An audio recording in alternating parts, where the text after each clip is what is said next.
Hello there, welcome back. Thanks for being here. So in our previous lecture, we have learned how to create a stub and we have also verified the stub. So that's the stub what we have created. We have also done a get call just to ensure the proper response is being served.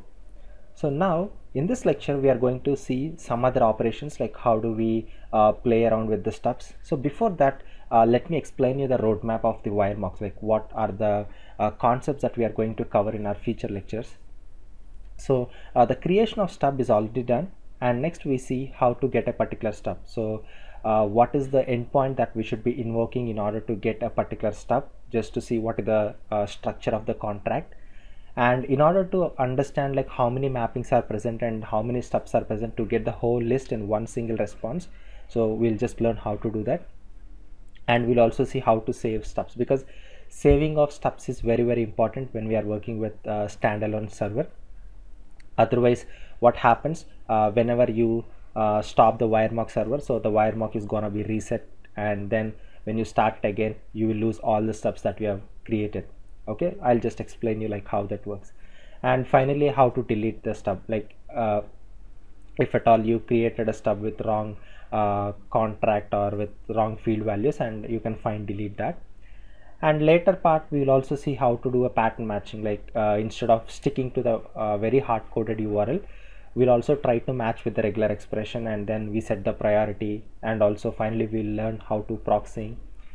And then we'll get into the another aspect of it, like I explained you that there are three ways that you can create a stub. That one is through postman call, and another one is through automation through program, and another way is just to placing the files in the directory. And I have also explained you that there is a mechanism that you can also read the response from an external file, and that file has to be kept in the __ files directory. So we'll also see how to do that. And finally we'll also see how to record with the wiremock. So this is the agenda or the roadmap that I've sketched for our learnings. So in this video, let us see a few concepts, like as much as we cover. Yeah, so let's get started.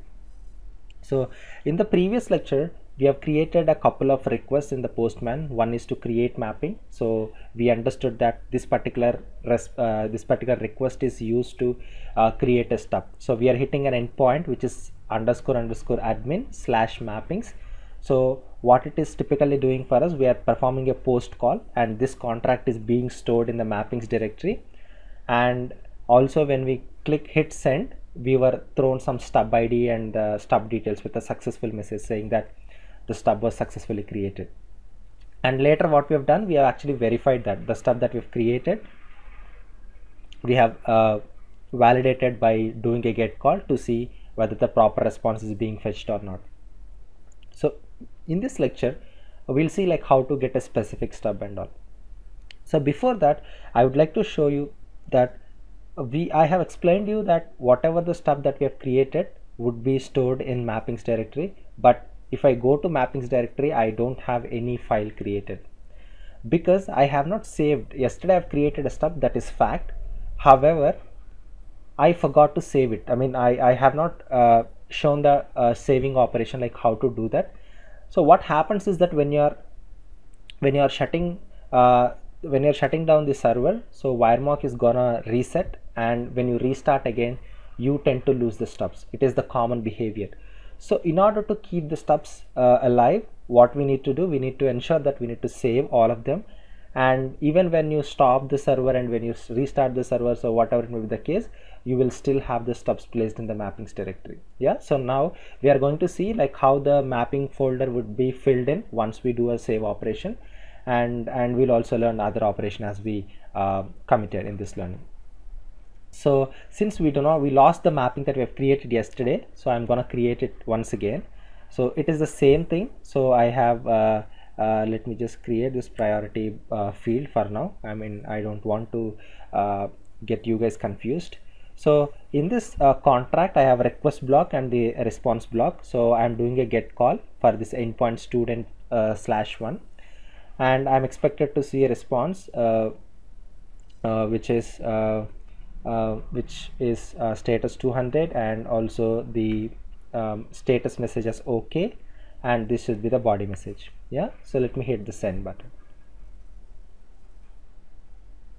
Okay, so extremely sorry guys, I have not started my Wiremock server, so I'm sorry about it.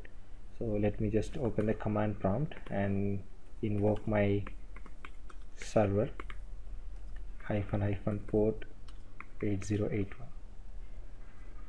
So you see the Wiremock server got started, and let me hit the send button again. So this time you see the contract, the stub got created, and we have got successful message saying that 21201 created, and we have seen that. And we also understood that every specific stub will have its a unique ID. It is also known as UUID. So based on this particular ID, we can do a lot of different operations. So now I wanted to see the structure of the stub, and before that let us verify whether this particular stub is working or not. Let me do a get call send. This is that we have done yesterday, so it has given this is student1, the body message it has responded, and the status and that. And now I wanted to know whether a particular stub present or not. I mean, this is not a really functional test case that I'm going to perform, so this is a pre-check. I mean, I'm not sure that whether a particular contract is present or not.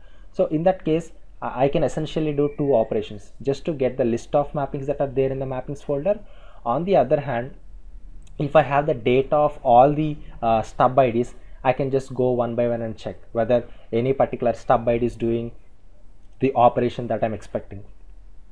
So now what I do, I just create a request in this collection, and I would say get a stub. So get a stub is the request name that I would give assign. So what I will do, so I'll just do I'll hit my Wiremock server http:// localhost 8081 / the __admin / mappings. Let me just correct the spelling mistake, and now let me paste the stub ID. So the stub ID I've copied from the response that was served when I have created a map. So I'm just doing a get call with this path parameter, and when I hit send, you should see the contract, the complete stub detail. Yeah, so this is the stub. So this is how you get a particular stub. So now I'm gonna create another stub and just verify how many stubs are present. Okay, so now what I do, I just create a duplicate of it. So now I have another duplicate request. So in this thing, what I do, I'll just create another stub which is almost the same.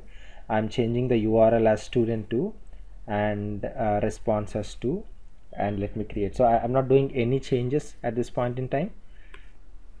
So only thing I'm changing is that, so I'm just changing the URL path parameter of this request and also the body message that is thrown in the response. So let me hit send. So ideally it should be creating me another stub. So it has created, and let me verify the student2 is present or not. So when I just change the URL to student2 and hit send, you should see this is student2. So which means the /student/2 is the stub, second stub that I've created, and /student/1 is the stub that was created before. So ideally we have two stubs in our mapping repository. Let us verify how many stubs are present. Now I'll just take out this particular stub ID and just hit do a get call on this admin mappings, and you should see I have an array which is mappings.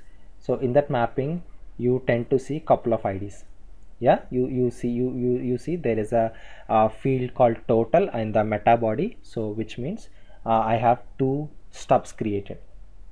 So this is how you measure how many stubs are there in your mapping and how to retrieve a specific stub.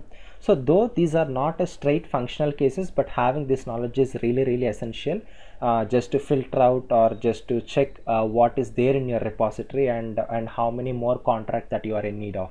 Yeah, so these are the couple of operations that I would like to show in this video, and let me quickly show you that how to save a particular stub and how to delete a stub. So far we have just created two stubs, but if you look at the mappings directory, however I refresh, I'm not seeing any stub is appearing here because we have not really saved it. Yeah. So now how do we do that? So the way that I do them is, so I have another request created for this one.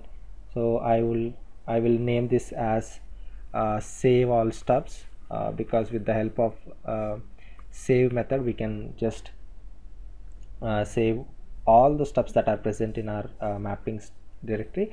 So when you the advantage of saving operation is that even when I quit my WireMock server and when I restart next time again, I'll still have these stubs placed in my mapping directory. So that is how I'll reduce my work. So I'll just preserve my stubs.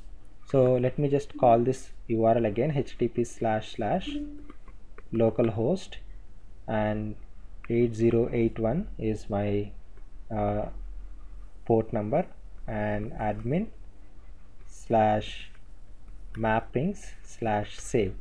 So I will have to do a post call because I'm just gonna do an update kind of operation. I'm just creating something, but I don't require any body. So basically post essentially takes a body. It could be of XML, JSON, or a flat file, multi-part. There are a lot of different types of data, or a GraphQL. But now, since this is just a save operation, and we are only the intention is only to save the stubs that are actually present, that were created by us. So we'll have to do a post with empty body, and let us hit send. So we should see status 200. Okay. And now the moment I go to this mappings directory, you see a couple of stubs have been created. If you see the name and the ID of the stub. So if you actually open this file, so you can see the contract what you have created before. Okay, so there should not be any difference in that. So even when you stop your WireMock server and when you start again, you will still see this thing. You will still these stubs present over there. And now how do we delete this thing? So deletion is also very simple. Whatever the stub that you wanted to delete, say for example in this case I wanted to delete a stub which 9e. Okay, let me create another request so that I'll have another request in place as well. That will not confuse you at all. So I would name this as delete a stub. So in this delete a stub, so I will have to do a delete operation. So I hope you have a good understanding of HTTP methods and API calls, delete, put, post, get, and what each method does. So if you don't have that knowledge, please go back and make sure you understand that concept first, because that is very essential to understand this concept better. So I'm just reaching my WireMock. So it is just the same, because we are going to play around this mapping directory, because that is where our stubs will present.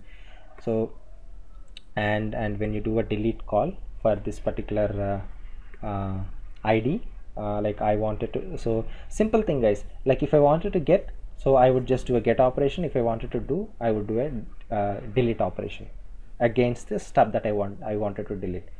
Just hit send, and you should see the stub got created. And now let us verify how many stubs are actually present. Okay, so this is a post call and not the stave, and like get stub. So let us see how many stubs are present. Okay, if you come down, so you will see only one stub present. Okay, let us go and verify in the mappings directory. You can see there is only one stub got deleted. So this is how you delete a stub and you get a specific stub and you get list of all stubs present. And you can also, this is how you save stub as well. So since we have deleted one, I would like to save this operation as well. So now we have one moment guys.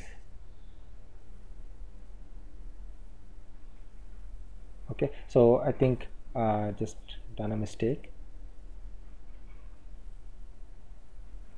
Okay, so it is essentially stopping me because there is only one stub present.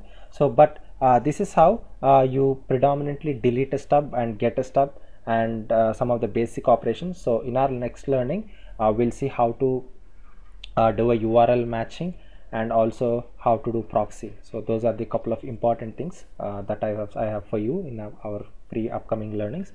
So thank you so much, guys. So you have learned really something. Please like this video. So thank you so much for listening me throughout. You have a great rest of today.